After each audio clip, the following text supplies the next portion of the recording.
So what you would do, you would do some kind of pretty conventional, I would argue, traditional incremental testing. So you have here, visualize the time on the x-axis and then 4 load blocks, okay? And those load blocks are relatively short, so they can just be like 3 minutes each load. So the total time, or the net time, will only be 12 minutes.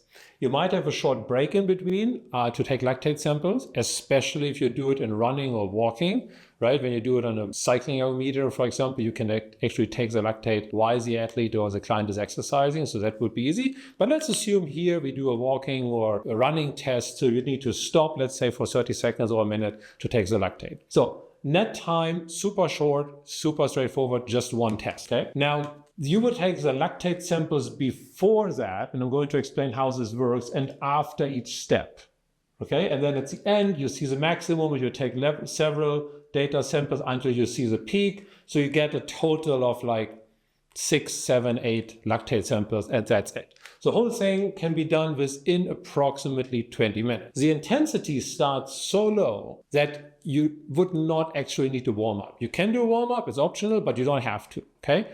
You can start with such a low intensity that the first block is so easy, the first 2 blocks of exercise are good enough for a warm up. No need for additional warm up if you want to do it this way, okay? So now you may ask, okay, but wait a second, how is it possible, or why is it even possible to use lactate and get something like the VO2? And how does that relate to the fat combustion? How can you do that? Okay, let me explain. Lactate is a metabolite that comes out of a process that's called glycolysis. So glycolysis is several steps, anaerobic metabolism, no oxygen uptake involved, where basically glucose or glycogen is broken down or broken up, so to speak, into lactate. And what is known, what is well established in science, is basically that the only way how a cell, how an athlete, how a client, how an organism can produce lactate is by breaking down glucose. And every time you want to use glucose or glycogen as a fuel, it becomes lactate.